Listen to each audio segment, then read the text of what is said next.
ak affaire pétrole bi. Petrotim affaire Petrotim. waaw suñu 400 000 yi ñu doon wax. pour man loolu la ñu bëri loolu la ñu jàppoon ah. parce que pour man loolu la mais doon na ma jaaxal tamit. parce que affaire Petrotim. defoon nañ ci enquête auparavant je pense que ne est-ce que la justice war na mën a tijjiwaat enquête alors que amoon na enquête te bu ñu amul un élément nouveau. Je me posais cette question là après bon par des informations glanées d'ici et là.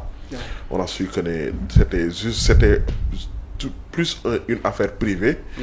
Qu'une affaire boo xamante ni kat liée à sa gestion. Parce que man bu fekkoon sa gestion bi muy nekk CDC. wala bi muy nekk mairie de Guédiawaye on pouvait vraiment comprendre.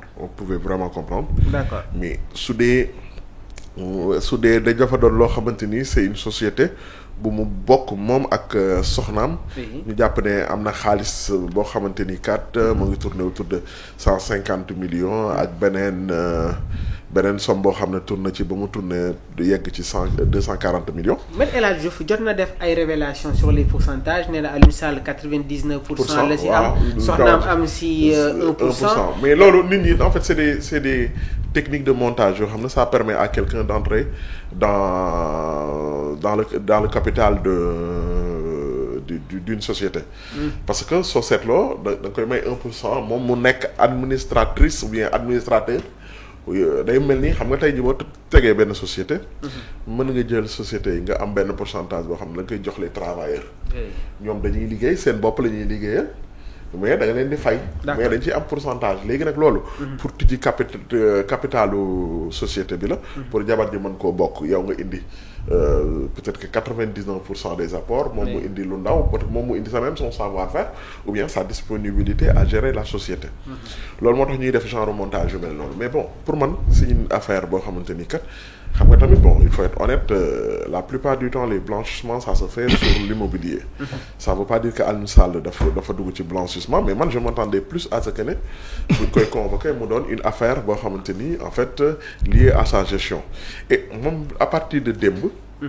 maa ngi ciy wax ak soxna si démb ma ne ko bu ñu xëyee Aliou Sall dina caution dem ñibbi këram. loolu nga ko doon wax. loolu laa ko wax ne woon naa ko su dee somme bi rek. xam nga su doon ay milliards c'est beaucoup plus facile difficile. mais ne ko bu dee somme bi rek ñu wax ci l'affaire tourne autour de cette somme là. Aliou Sall a assez de biens. bu yeewoo dina cautionner soit xaalis liquide ou bien si PJF accepté na bien immobilier. mu cautionné après ñibbi këram. parce que kaso du ko jaral. mais dafa mel ni cautionnement bi moo xaw a yéex Pape Cheikh mi ngi koy wax. déjà son avocat n'a pas dit ça son avocat waxul loolu nee na ki waroon a recevoir accepter caution bi. moo yéex a ñëw. ñoom bi ñuy accepter caution bi ak ñoom bi ñuy dafa julli ji woon loolu la wax c'est ce qu'il a dit. dafa julli ji woon bi muy ñëw xam nga ajjuma dafa xat. le timing. waaw ajjuma moom dafa xat ajjuma moom dañ lay wax ne la boo ci amee réunion vendredi sax moom. après midi beeg yooyu noonu. soo moytuwul di nga ko rater parce que dafa xat. waaw mais fii nag il s'agit d'une question de liberté. de liberté donc c'est ay nit. il devait s'organiser. voilà prendre les dispositions. lu mu xat boo añee bon nga gaaw rek. parce que tamit goro bañ fa xaar ataaya quoi. parce que tamit gis nga pour man ñun la liberté ça devrait être la règle le fait que ñuy arrêter nit ça devrait être une exception. te nit ku nekk boo ko xoolee sa bopp. kaso nag kenn war ko yéene doomu aadama benn jour gis nga bokk na ci mag yi lu bëri lu ñu ko mere lu ko sénégalais yu bëri mere mooy manque d'empathie. dañuy tëj nit nga mel ni yow yëgoo ko te loolu nguur daf ko war a yee doomu aadama boo demee ba yegg foofu ba nit ñi am perception que ne kii ñi ñuy tëj nii moom amu ci benn empathie maanaam à la limite même daf ciy kontaan loolu da nga nguur war na xam ci moom parce que l'image que tu envoies perception bi ci nit ñi di am dafa am solo trop ci njiit boo jiitee. Très bien. te loolu il faut que ñii tamit jiite ñu éviter loolu. parce que il devait cautionner c'est pas un acte de faiblesse mu ñëw cautionner ñibbiwaat këram. La justice ne doit pas être revancharde. adduna moo mel noonu justice ça doit pas être un instrument de revanche. Très bien. fexeel nga yow mets-toi à sa place bu doon yow yoon moo ko may mu cautionner dem këram fexeel ba bu doon yow di nga bëgg nit ñëw à l'heure nga cautionner li ngay cautionner dem ñibbiwaat sa kër mais mënuñu yeexal ban instrument la ñuy yeexal ba nit war fa def par la force de la loi samedi dimanche war a ñibbiwaat këram bon mais malheureusement c'est vrai que comme les choses sont comme elles sont maa ngi ñaan bu fekkee dafa nar a cautionner rek pour dellu këram mu cautionner delluwaat këram ci njabootam. Pape Cheikh question bi ma la bëgg a poser mooy tey jii la famille Sall n'a-t-elle pas été touchée au cœur récemment? Mansour Faye amoon na ay problèmes avec la justice, son dossier est toujours en instruction. Tey jii on parle du frère de l'ancien président de la République Macky Sall. Dans l'analyse politique yan kàddu moom nga ñuy indil ci wàllu boobu. waaw Macky Sall moom après nguuram gi tàng na trop. dinañ ñëw ci moom sax après. bàyyi luñ ko dara. oui. du deram du gestion du famem képp ku taq ci moom tey jii yaa ngi ci ay difficultés pour ñu ci ëpp. Très bien. et lu metti la. phase bu metti la ci ñoom. oui.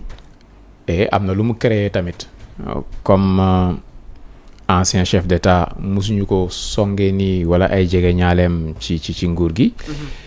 moom tamit musuñoo gis ancien chef d'État boo xamante ni mu ngi sampu ni mu sampoo ci wàllu communication ci wàllu ni muy defee politique kon bàyyiwul mu ngi ci agenda wam et Aliou Sall ak dossier bi ba xam Macky Sall lañ ciy wut loolu ay avocat am bokk na ci seeni argument. D'accord. Bon ba xam c'est lié directement ou indirectement loolu mën na ci débattre mais ce qui est sûr mooy Macky Sall est clairement maintenant une cible. Une cible. Oui, une cible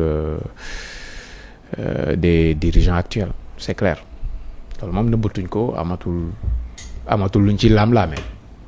Macky Sall est une cible. Bah oui parce que boo xoolee ki wuutu Macky Sall doon président après moom c'est Bassirou Diomaye Faye.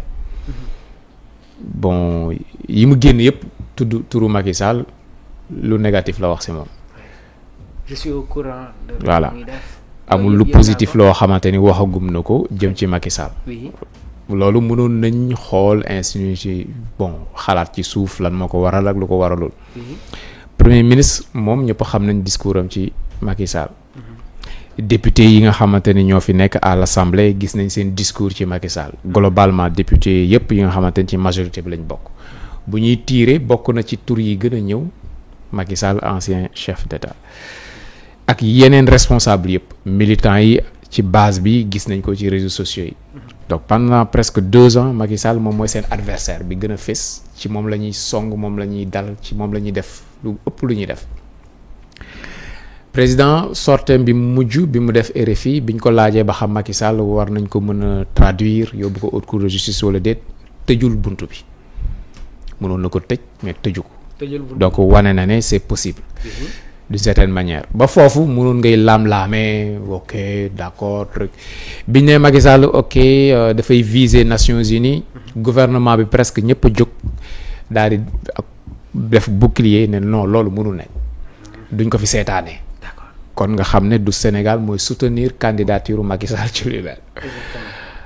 Ok du ba Sénégal di soutenir candidat wu Abdou Diouf ca francophonie wala yu mel noonu.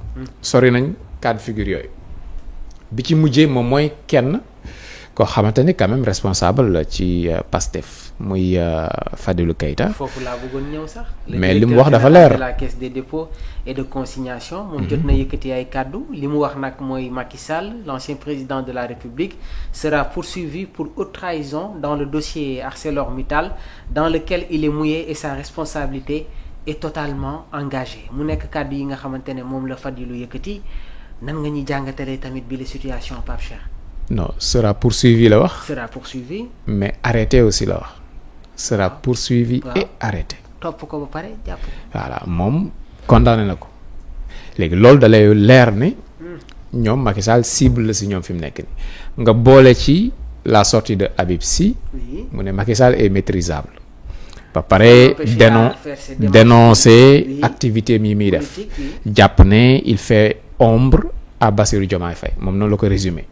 Donc Macky Sall da leen gêné te dañu war a sévir à peine voilé xaw na sax insinuer ne war nañu mën a actionner yoo xamante ni dinañ régler feccam ci étranger rawatina ci Maroc ba mu nekk ak yu ni mel. D'accord.